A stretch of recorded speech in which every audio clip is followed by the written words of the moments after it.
Keiko, Matsui, how are you doing? Hi, fine, thank you. How are you? I'm doing all right. Okay. Uh, we were talking a little bit before we started rolling, and I was saying that I've been really looking forward to this. You've done you've done a lot of music in your lifetime. Yes, I You've think I have now over 30 albums between US and Japan.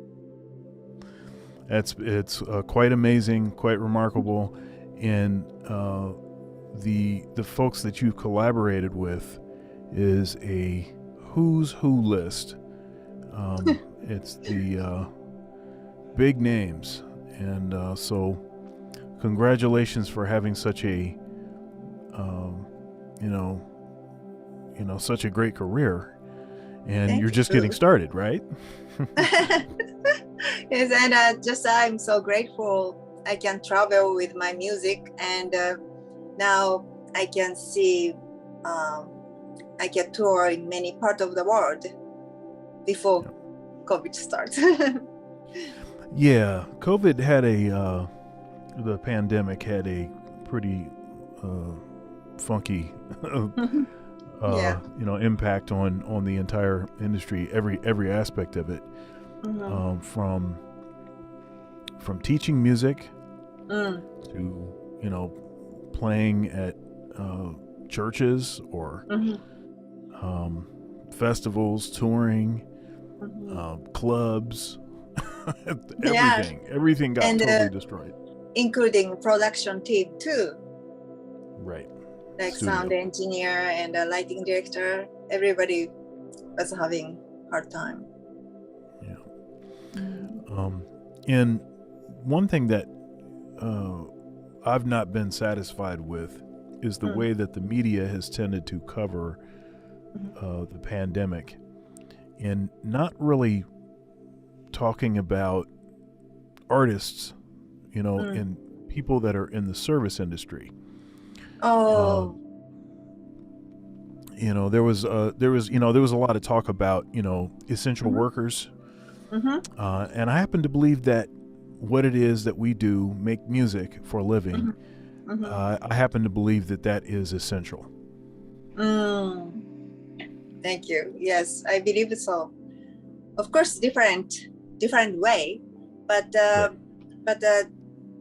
during this pandemic time, but still many artists tried to deliver some home concert or some chat with fans, and all these things really connect us and cheering up each other. So that was very important. I believe that.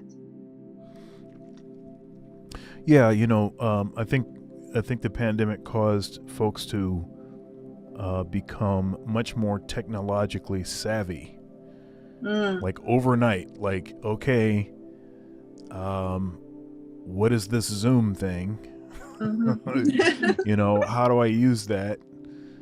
Um, and I've done a number of these sort of multicam videos where Mm. you record your part to like a Mhm. metronome, and then you send it to somebody else, and then they record their part, and then Mhm. somebody assembles all the files together. Mhm. And it's pretty amazing what you can accomplish, but that sure isn't the same as playing with playing on the stage with live musicians. Right. Mhm. Yes. So when I started touring again from this May, and Yeah. when first concert, I stood on the stage and I saw real audience. I was really moved, and that was a great feeling. Mhm. Mhm. Absolutely. I have in this series, this will be episode 169. I Wow, started this. a lot. I started. Yes, I started this series Mhm. um, the month the pandemic began, Oh, okay. and I wanted to do uh, I had wanted to do a podcast for you know for a long time, but I was Mhm. so busy. like everyone Mhm. else. Mm. And so my schedule opened up, and then I also knew simultaneously that a lot of folks that I would like to interview were all of a Mm. sudden very available. I see. Right, right. Mhm. No one So can hide to anywhere. that's right. Yeah. So so you try to make a good thing out of a bad situation. Mhm. Yeah. Yeah. So tell us about you, how you grew up, um, where you're from, Mhm. and all of that. Okay. Um, I was born in Tokyo, Japan, and um, around 5 years old, like common parents does, like my mom took me to piano lesson. That was classical piano training, and that was the beginning. And she is the teacher for the Nihonbuyo, which is Japanese traditional dance. So she wanted me to try that, but I didn't show any interest. So I took piano lesson.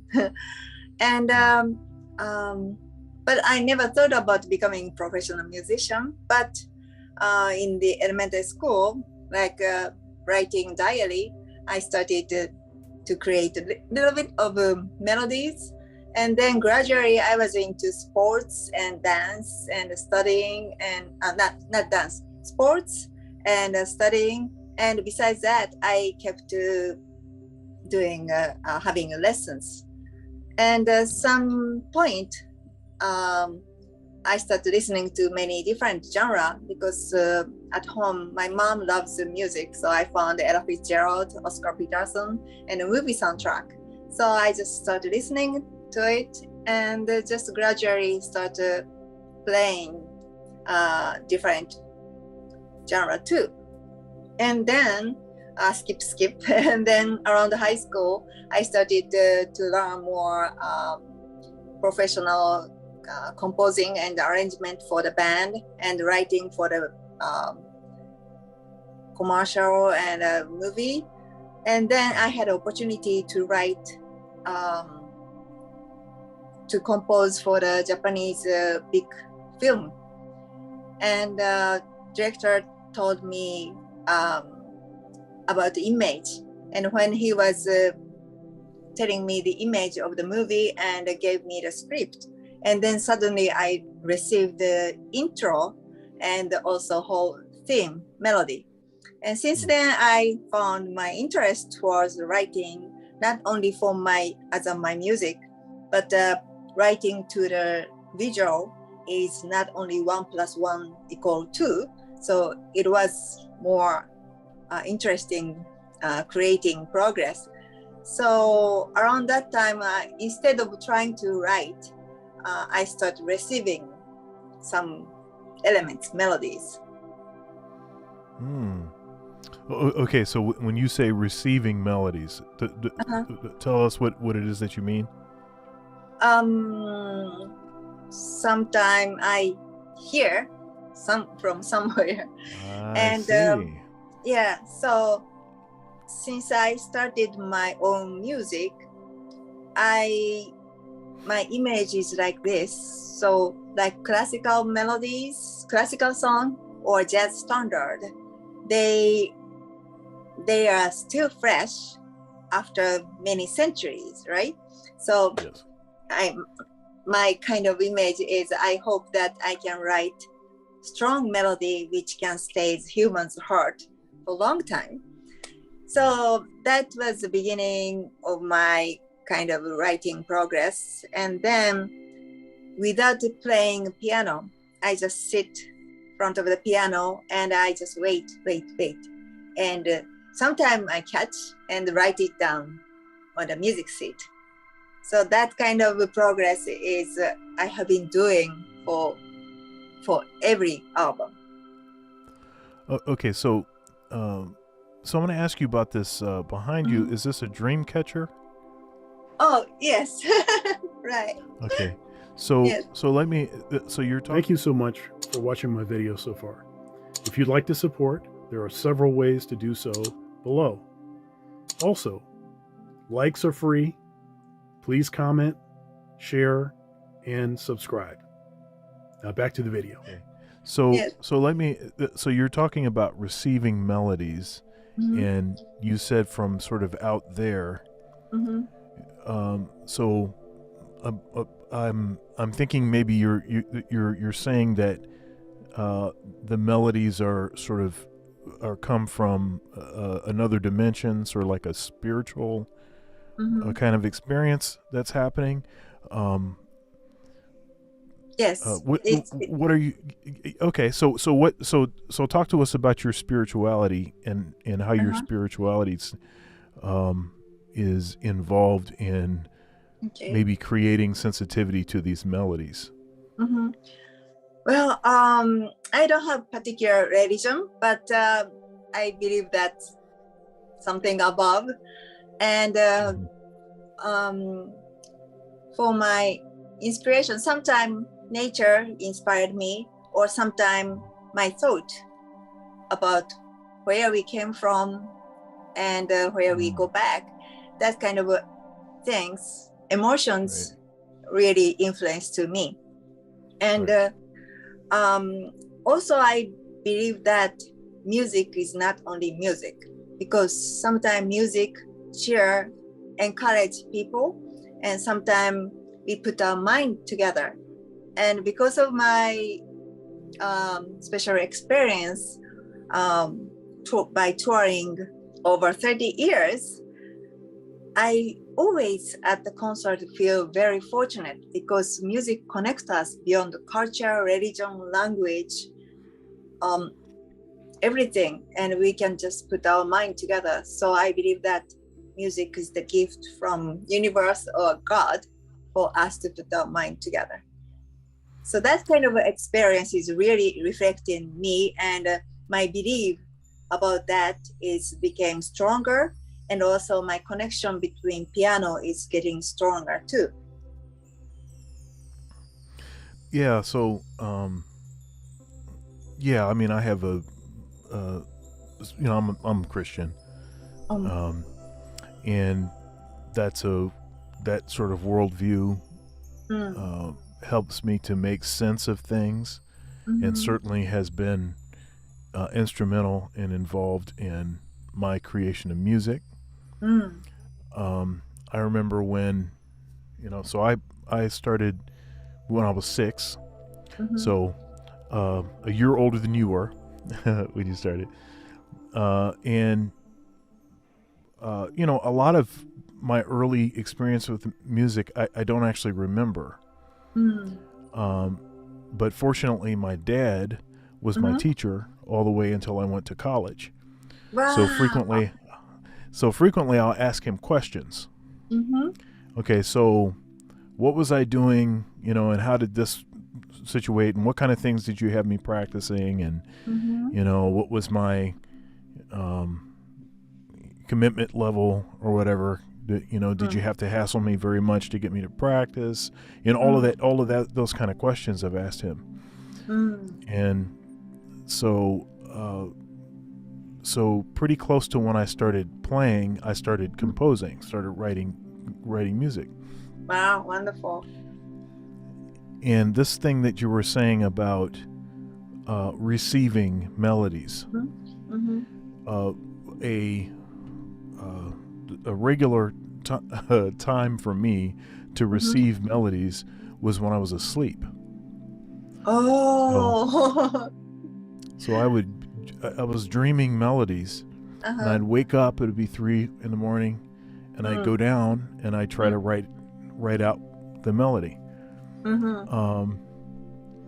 And that happened a lot until I was, until I was a little older. Maybe it seems like that stopped being the regular way that I wrote melodies when I was, early 20s or something. And then at some point, that wasn't the way it wasn't part of my process anymore. And I think at first I started thinking that something was wrong. Oh, It's like, don't remember. why am I not getting the melodies anymore? Oh, really? You know? Uh-huh. Um, but then I started to realize that, Uh-huh. um, you know, things can change. And I'm very much uh, influenced by deadlines. It, I feel deadline is very important sometimes.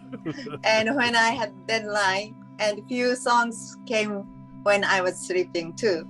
And if I wake up and still I remember, and I feel okay, this is it. This is the one, and that became radio hit too. But because we create music, but basically um, we are not creating or music for particular deadline or company, right? So Right. that's why we have like infinite possibility, but at the same time it is very hard, especially as a producer, and waiting to collect many motifs. Usually I collect over 100 before selecting 10 songs for the album.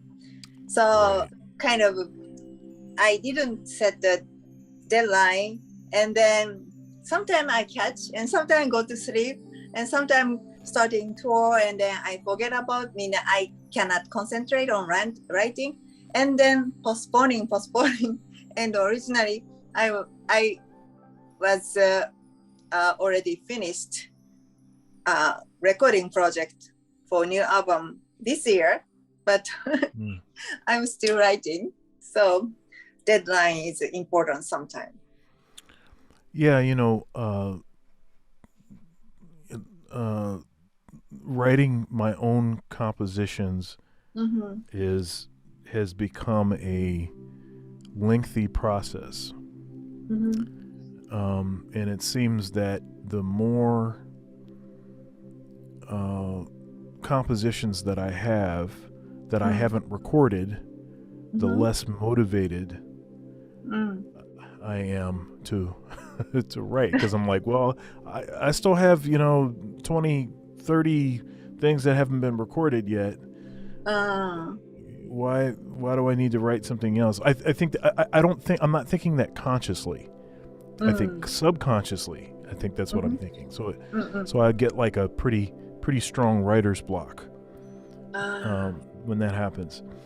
I see. Um, but writing stuff for other folks, I have no problem, because there's a deadline. It's like, this is what it is. These are the parameters, and you don't get paid until you you give this. So then I don't have any issue for some reason.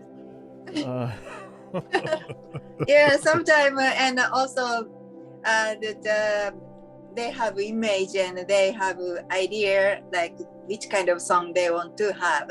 Then for me too, it is easier because for myself is anything you can write at the same time. It's at beginning of progress. I feel like wow, this is infinite possibility, but I'm really kind of I make a pressure over me by myself, and then like what to do, and then for a while I was struggling. Then I realized that no, you are so lucky, and you have a tour date, and my so gratefully my fans are waiting for new melodies, and so I'm spoiled. So I was kind of telling myself just write. But I don't want to push me to write, just I want to wait to receive something special. So even there are many candidate songs from a previous album, but I want to write because I want to receive, because I believe that there is something like fate, for special fate, good way, special fate for this particular album. They come to me to be in the album. So that's why I'm waiting. so what is this? the muse, the muse, waiting for the muse, waiting for that thing that was going to inspire to write the special melody. And then, of course, the same word we get from the muse, that's where music, that's the same thing, right? It's where we get music from, the word music. So, yeah. Okay, so let's see here. So what are some things that that people don't know about you? Well, besides touring, I have done many charity work. Okay. And because of I feel very fortunate. I'm woman and mother, and as an artist, I can travel. I kept my health. So when I had opportunity to do some charity, because I'm on the stage, so there are many contacts. And in the past, I did a breast cancer awareness tour. And when I hear the reason and early detection is important, and so that kind of thing, when I heard, I said, okay, can I dedicate my music? Only I can do is just dedicate music for the cause. So can I do it? Then I did a press conference and I dedicated the tour and talk about the early detection's importance. And especially that one is, I lost my school friend, elementary school friend. She was 30 years old, and she said it was too late to find out. So she passed away. So that kind of thing I did. And also I did a bone marrow donor program. And they said, I'm one of my minority too. I'm Asian. And so they need more donor for that. So I did it. And also I did I dedicate to one theme song for the hunger in Africa. And I was contacted by UN, so I did that. And also I started charity work for the children. And in 2014, I went to Peru and did some workshop and a charity concert. And there are many kids who are struggling to make living and without electricity or water. So that kind of place, when I go and we collaborate with little musicians, or sometimes I just play keyboard in the community, and I saw many great smiles. And there was a coordinator for this, and he believed in my music, and I think he believed that music, if they connect music, and they can find hope, so they don't go wrong way, and even having difficult time to make living, but they can find hope, and that will help their future. So I did that, and next year I'm going to Paraguay for same kind of charity for children too. So you're a humanitarian.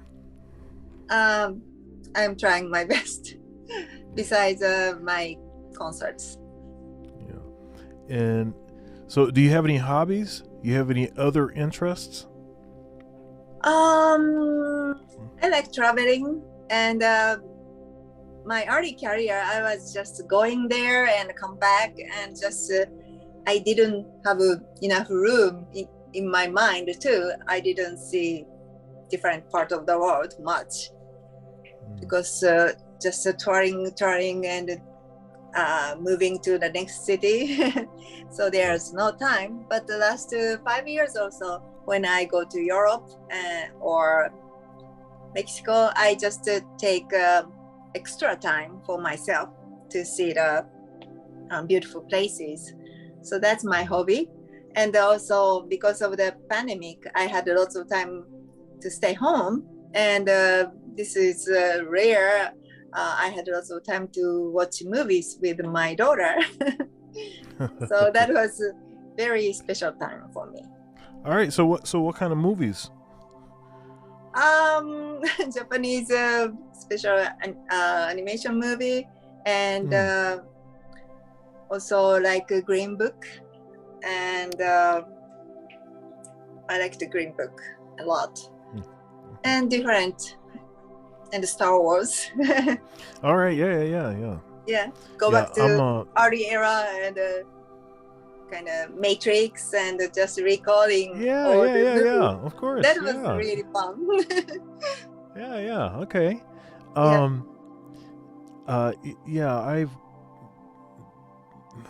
I think my thing has been, now this started, so I have an 8-year-old son.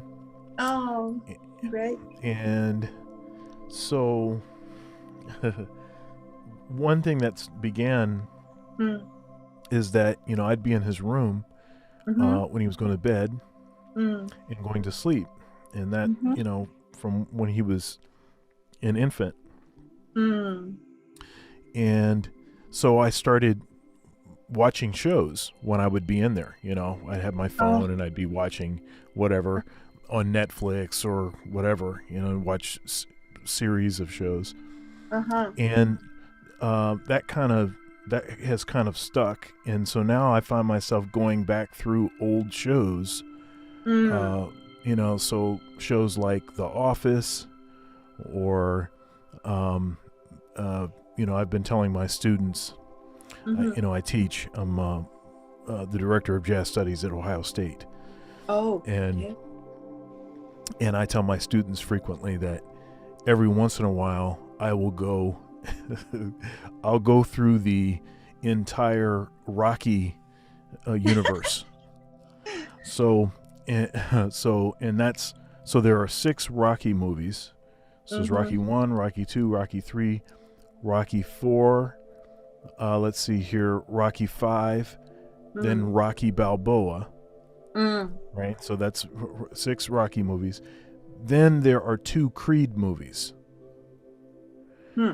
Creed 1, Creed 2, and that's still the same. It's the same universe. Okay. So he's not fighting anymore, of course. He's training now. He's training Apollo Creed's son. And yeah, those movies are totally unrealistic and all of that. But they're also there's also great storytelling, and there's something about the power of a story that if it's a story that you heard when you were young the first time, it just stays with you, and you can always go back to it, and it's like an unending source of it's like I can always tap into that same feeling, that same sort of thing. And so I find myself doing that fairly frequently. So anyhow, but guilty as charged. That's great thing. And I have memory from the movies, and just never had time this much to recall old movies, and just to concentrate as a viewer was a really great experience. And I inspired by those creation too, another world, and it is great movies. They are great movies. And of course, one of the beautiful things about about movies is that music is in movies. I mean, yes. A great picture has got a great score, and a few of my compositions have been I have borrowed motifs from a reoccurring theme in a Uh-huh. movie. Wow. Um, and it just spoke to me, and I was like, I'm taking that.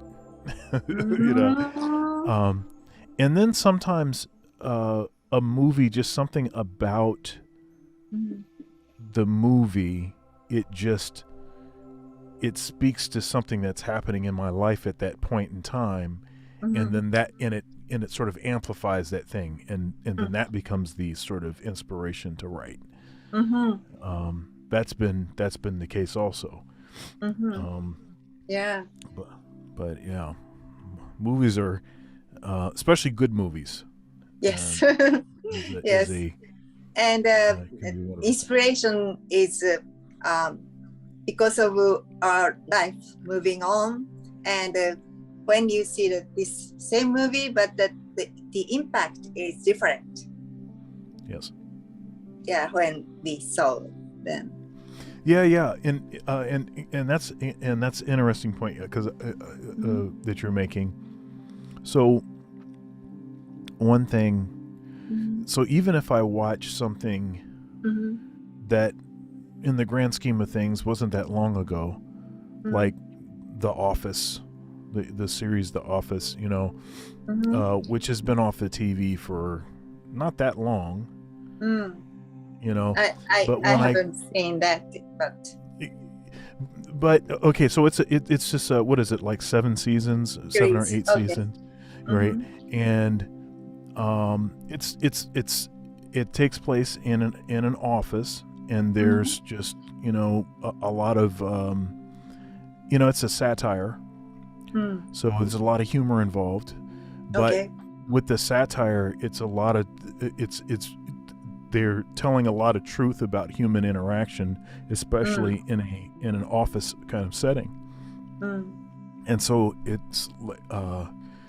so I find myself referring to little bits from that series frequently when I'm doing podcasts, or when I'm Mm-hmm. you know talking to students or something. Mm-hmm. It just There's just stuff about it.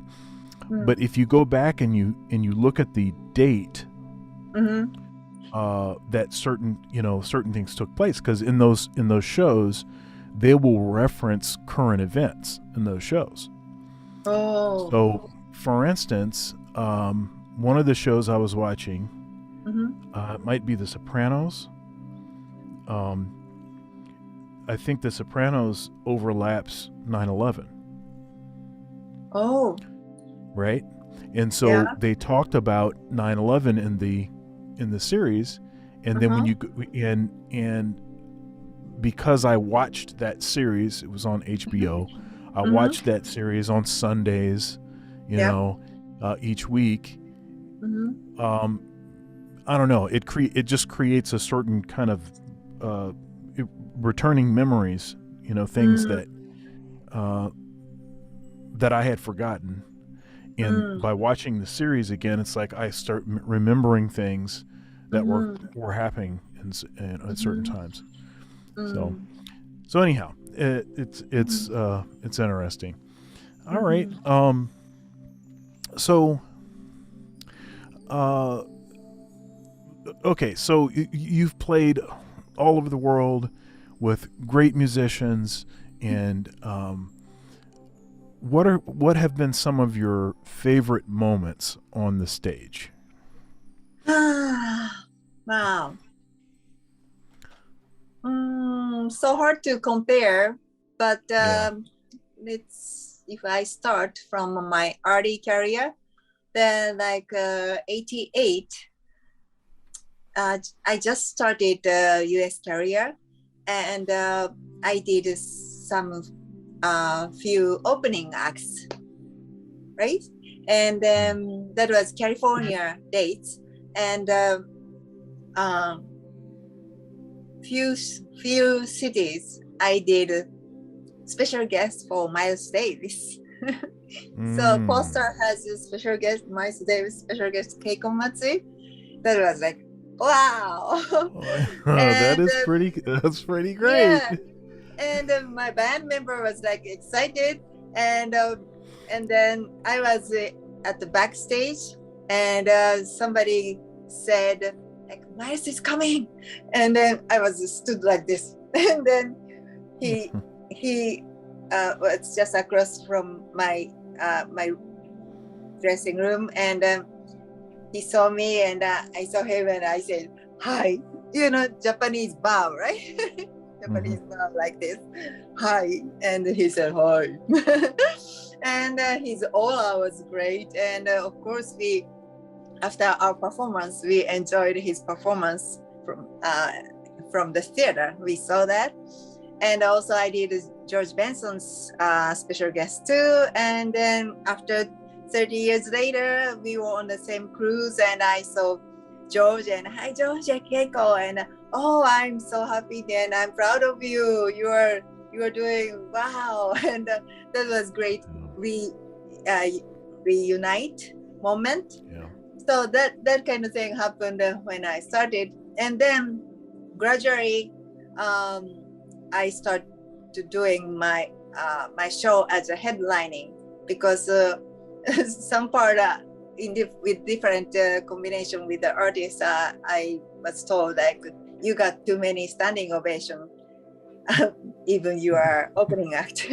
So I think that was good thing, and then I start getting more headlining shows, and now I'm touring, and one special one, many special ones, but when I did first United Air Force Orchestra collaboration show at the Constitution Hall in DC, and that was quite moment. And that time my first album is called A Drop of Water, and theme song was sung by Carl Anderson, who is in the heaven already, but he came with me and with the United Air Force Orchestra at the Constitution Hall. It was free concert, and so many sold out audience were there, and we did a show as a guest, and that was pretty special.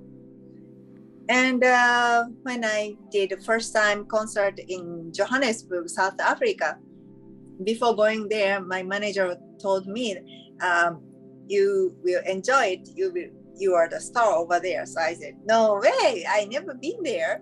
Then I found that my PBS special video was aired by satellite and to European continent, and also Africa. So that's why without me going there, my music started working by music itself. So when I went to South Africa, that was like outside the festival, and so many audience there. And when I start playing, and I hear audience is singing, so my music is mostly instrumental, but why they are singing while I'm playing? Then I noticed they are singing to my melodies with a humming, and sometimes like put my name, Keiko. They call Kika, Keiko Matsui, and they're singing to it, and that was quite surprised, and very happy to find out.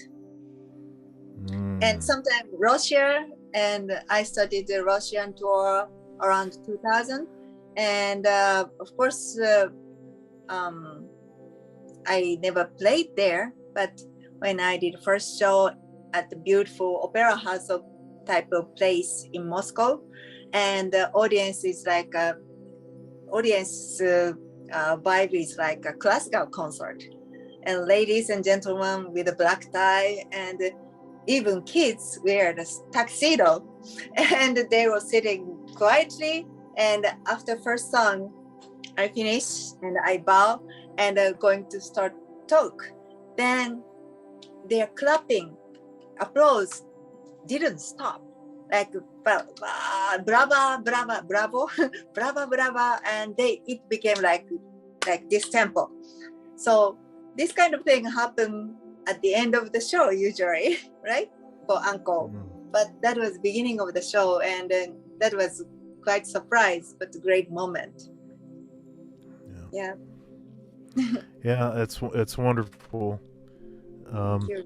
You know, the two things that I missed the most Mm, during especially the first couple months, mm, um, well, the first several months of the mm, pandemic, the two things that I missed the most was one, going to the gym.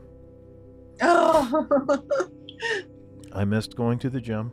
Mhm.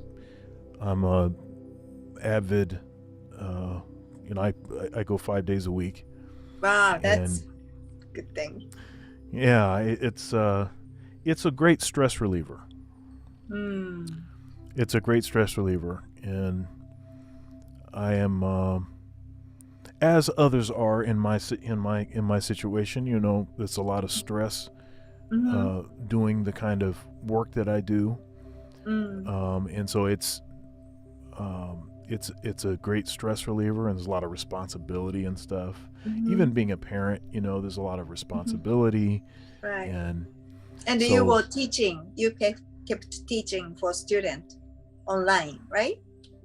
Yeah. yes, right. So we went completely, like at the beginning of it, we went completely virtual, Mm. and then the next school year we did hybrid.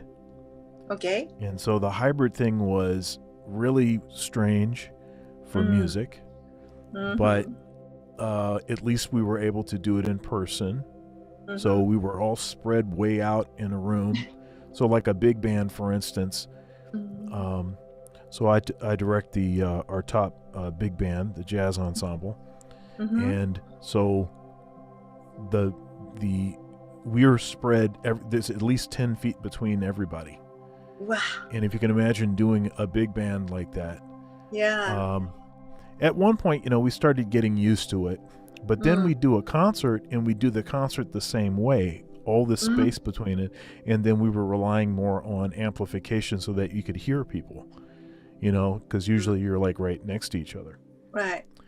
And so, um, but you know, less rehearsal time, Mm-hmm. um, and the concerts had to be shorter and no audiences, all Right. live streamed stuff, and uh, you know, but you know, fortunately, I had regular opportunities to perform even from the beginning of the Mm. pandemic because I play at. I was the minister of music at a church, Mm. um, and we just had a limited number of folks come in, and Mm-hmm. then you know, we would do the services, Oh, and then they were live wonderful. streamed, you Okay. know. And you know, it's good to be able to do that.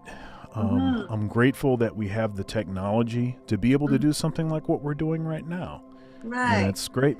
You know, it's great, but it's just not the same. And you know, as a musician, um, each space that you perform in sounds different. Mm-hmm. You know, the actual room sounds different. You know, Mm-hmm. and when you have bodies in the room, it sounds different than when it's empty. Right. And when you Yeah. yeah, and when you're close to Mm-hmm. each other, it's like you're it's not just about hearing the sound, it's like the Mm-hmm. connectivity, and even Right. stuff like eye contact and certain gestures and all these kinds of things that are Mm-hmm. happening. Mm-hmm. And yeah, so I really missed that. So Yeah. those would be the two things Mm-hmm. I definitely miss the most. Is one is going to the gym, Mm-hmm. and then the second thing is definitely and there's no particular order. Of course, I'm a Right. performer. I love playing for an audience, Mm-hmm. but those have been the two things. For you, Mm-hmm. what were the things that created the biggest the things that maybe you longed the most for, other than performing on a stage in front of an audience? Because I know that has to be a primary one. What I miss? Yeah. So what did you miss? Um, Maybe, well, just the traveling between US and Japan became harder So I didn't go back frequently, but still I did a 2 round trip, and I did a Blue Note Tokyo show end of December last year. So that was very fortunate, and first time in my life that my band member was all Japanese. That was first time, but it was fun and great to do streaming, and also audience was half there. But still, even rehearsal or sometime at the show too, I didn't have to do mask for the real shooting, but sometime band member has a mask, and it is hard to guess. Like, of course, eye is there, but still different. And smiling, or it's so facial expression is missing for audience and for us as among all musicians too. It's look, the really mask thing weird. is like, okay, so with the mask, so first of all, I'm claustrophobic. Hmm? Oh, Okay. okay. So having a mask on, that is not really, that doesn't really help my claustrophobia. Okay. So that's the first thing. Second thing is the idea of getting used to seeing people with masks on all the time kind of bothers me. At this point, it just seems normal that everybody has a mask on. That it just seems normal. And when I was talking to, I'm sorry, when I was talking to, when I think about my son, who in formative years, he, let's say how did this go? So he completed his kindergarten. So it was like the last 6 weeks of his kindergarten was completely virtual. And then he went to another school. We have him in Catholic school. Okay. Private school. So he still went to school every day. There was a reduced number of them that were in there, but he went to school every day. It was private school, so they didn't have to do things the way that the school board or whatever for the for where I live. But all of the rules about having the mask on, the kids having to wear the mask all day long, and then whenever we go somewhere, saying to my son, make sure you have your mask, and just thinking of like the kids that are his age, like what, the sort of lasting impact of this, what seems like it's going to be about a 3-year period of time is just like, ugh. I really worry about that. It's not natural. And the kids saying us adult has always mask. Right.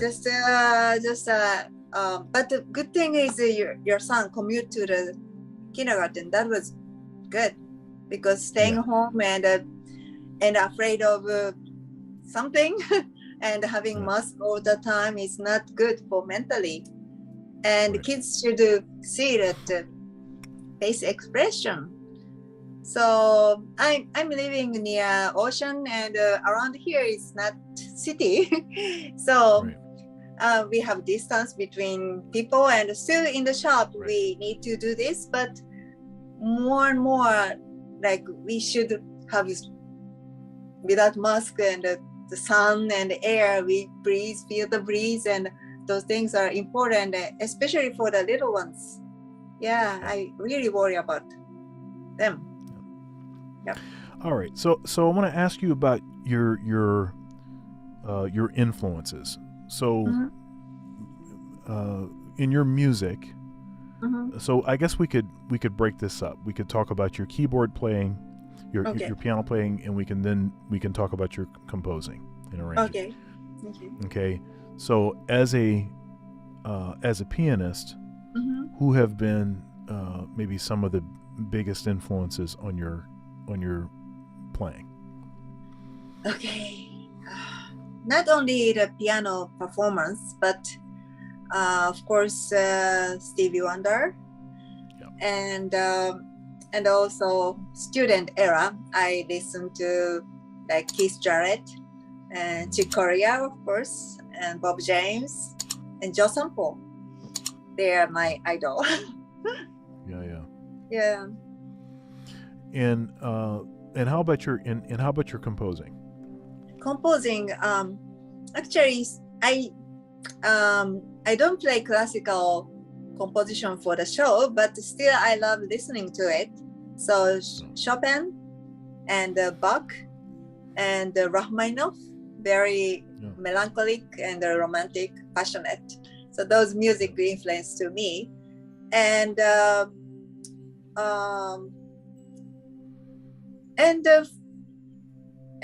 during the student era, I listened to many different type of music, including a movie soundtrack like Nino Rota. His composition is beautiful, and also Maurice Jarre, like Dr. Zhivago, and I listen to Billy Joel and Alan Parsons Project sometime, and all the time my favorite artist is Sting. Okay. Yeah. All right.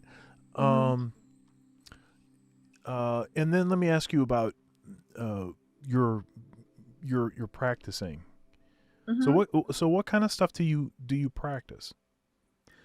Well, if I have time, especially last year, I go back to the kind of the roots of the classic training. So I started the scales and some different book from different composers, finger training. So I bought several new ones and I started doing that. And then listening to great artists like Oscar Peterson and those older albums I enjoyed. But when I'm on the tour, I don't listen. I just rest my ear, and there's no time to listen to anything. So in your practice routine, is it fairly structured and organized, or is it kind of more based on how you feel? If I stay home, I can stay home for a long time. My ideal situation is just basic training in the morning for an hour or 2 hours. That's my ideal, but kind of I get bored, so I don't keep doing that. Yeah. Yes. So one thing, like you hear, you hear. Let's see here. I don't know. You hear people, artists and stuff. You'll hear them say stuff like, listen to your body. You want to be relaxed while you're playing. For me, getting tension in certain areas and stuff like my forearms.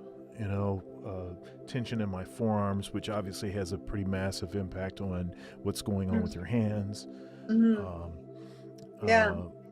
then sort of if I'm feeling really stiff, then maybe I'll practice something that I know is going to loosen my hands up versus the kind of practicing that's like, okay, I have a show coming up, or I have this thing coming up and I have to be able to play this thing and it's kicking my butt, so let me get this thing together.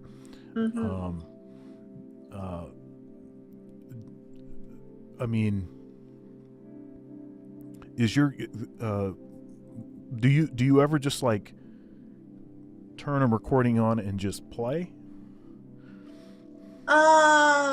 Yes, and especially right now I'm collecting materials, so sometimes I just get it and then just play. But sometimes improvisation and just playing is like feels so good, and just improvising and enjoying. But that kind of recording, it is kind of hard to catch the core of the melody. but there are many phrases, and maybe you can use that, but just it's separately. I do separately, but I enjoy those time too. Yeah. So in the future, Mhm. so looking towards the future, Yeah. so you've accomplished so much in your career already. Mm. What do you see out there? What do you still striving for? What is, you know? Yeah, because especially this era, new era, with the technology and with because of more streaming and Zoom and virtual thing. So there are lots of possibilities to create the new music, and there are so many new artists, young new artists, and so many music everywhere. So but for me, I'm very analog, old school. So I kind of waited to again, like I did latest album Echo. I did like old school way because I set a rhythm section date at the United Studio, and I invited my favorite group of artists, and we played together. So I want to do that again, and there are lots of instrumental, but featuring vocal stuff or chorus section or horn section. So just I would like to create something because they are great artists. And so I just want to find out the very meaningful music, which because of me, I'm creating this. I'm sorry. Hello. Yeah. Still, are It's you okay. there? Okay. Yep. Yeah. So I'm kind of searching right now, and but at the same time, I want to concentrate on collecting melodies. But when I decided to develop this song, I am kind of aiming to find out that special way, and the instrumental, but has I want to have some special impact, and instrumental, but I want to reach to other person's soul, because it's for me it's like even improvisation, sometimes it's like a storytelling, and it is great to see my fans comment on social media, because some song, particular song, like movie too, particular song is really related to someone's life, and they, by listening to that song, they recall that moment or that era, and sometimes like sad thing, but the lady came to my show, and I was kind of afraid to come alone because he passed away, but your concert has been our date, or he loved this song, and after he went to heaven, and this is the first time I came out, but I'm so glad I did it. So that kind of, so I learned that there are so many like yours too, like as a creator, and your music itself, individual music composition has a life, and each one has a special bond to someone else's life. And this is so amazing and so honor and grateful. So I would like to, I try my best to find this special way to create something, because of I have life. Still, I have life. Yeah. So talk to us about your maybe your latest release and maybe some stuff that you have coming up right now. My Or latest soon? song, yeah, I hope Yeah, so. Yeah. My latest album is called Echo, and I invited many artist friends who played on my first album or who met middle of my career or recently. So I invited Jimmy Johnson on bass and Vinnie Caliuta. And Vinnie and Nathan East was my first rhythm section when I did the first recording in USA when I was in high school. Because of Yamaha made an opportunity to create some sample vinyl album for Yamaha's stereo system. And so just two keyboardists, including me, came from Japan with a producer. And this producer chose Nathan East on bass and Vinnie Caliuta on drums and Alex Acuna on percussion. So that was my first rhythm section. So this time again, I invited Nathan, but Nathan was out of town. So Vinnie and Jimmy Johnson, also who played on my early career too. So, and also mid-career, I met Kirk Whalum. So he played on that. And then Marcus Miller, I have been collaborating, playing on the cruise too. So all these my dear friends, artists, I invited. And after Marcus did overdub on this particular song. And after I received Marcus' track and I heard his part and the solo, and immediately I felt like, oh, I want to make this as a title track. And at the same time, my co-producer, my manager felt bad too. So, okay. And then I chose the word echo because it was like everybody played really like genius skills, but at the same time, I felt everyone's heart and soul in it for every note. And we are listening to each other. That's why, so this soul spirit is enhancing in the album. That's why I named it Echo. So that was quite special recording. Yeah. Yes, I interviewed Kirk Whalum, and I think that's why I started. I sort of discovered you, and then I started going back, and I was like, oh, wait a minute, you know. And of course, I had heard you before, but so anyhow. And Kirk and I'm doing a collaboration show lately, and we will do more next year. So it's musical and spiritual, and we are really good friend, and we share the spiritual elements on the stage too. Yeah. All right. So new is album. There anything? New album. I have I don't have particular words, but I am receiving, and few songs start ringing in my head and it doesn't go away. So that's good sign. So I hope I can finish writing part in this year, and I'll come back after New Year. I come back to US again, and then I will do recording. So hopefully early next year I can release the album and I can tour more.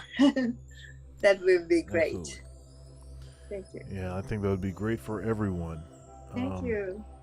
So, all right. So, is there anything that you'd like to mention that I didn't ask you? No. So other things is since I started orchestra show with the United Air Force Orchestra, I had opportunity to play with the orchestra in Europe too.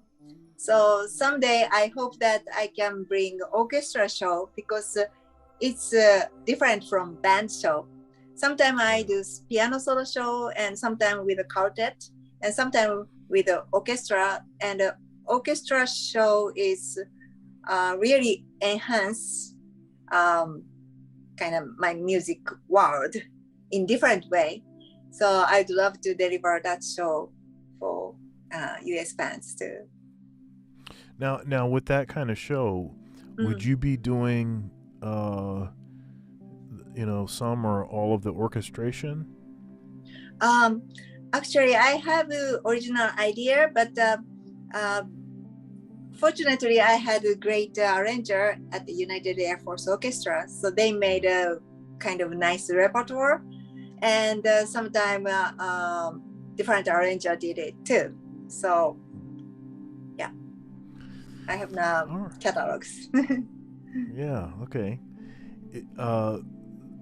Well, I mean, thank you so much for having this conversation. Thank you. And maybe can I mention one more project?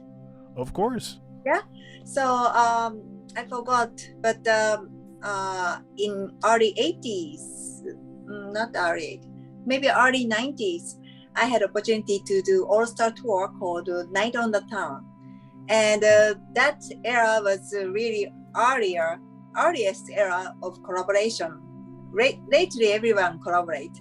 But that time, first tour was with James Ingram and Patty Austin. And so, yeah, so that was very special. And then second one was Philip Bailey, Chaka Khan, Hugh Masekela on trumpet, and Gerald Albright on saxophone, and Dan Siegel on keyboard, and I was doing keyboard too. So then we toured by tour bus, and my older daughter was in a touring with us too. So it's like Philip and Shaka became like my daughter's aunt and auntie. So that was quite special. And I was, because my kid was small, so I bring a rice cooker and made a rice bowl for every morning. And I made for Hugh Masakela too. So that was quite special. And the other thing is beginning of 2000, I had opportunity to do actually Bob James. Bob James sent me the chart and the CD, which is his new composition for the four-handed project. It's like one piano and four hand. So we sit at the chair and we play together. So that was quite surprise, and he invited me to record on his album. It's called Dancing on the Water. And the other guest was Joe Sample. So I feel like, wow, so honored. And we did a recording in New York. And after that, I did a tour with Bob in Tokyo, and no microphone, just one piano, four hand. And that was quite special. And since then, we became good friends. And Joe too, of course. Yeah. That's great. I mean, really incredible career, incredible memories. And thank you. I look forward to some of these melodies that you're currently receiving. I look forward to hearing those on one of your future records. Thank you. Well, God bless you, and thank you for your time and energy. No, thank you so much. Great to talk to you. All right. See you soon. See you.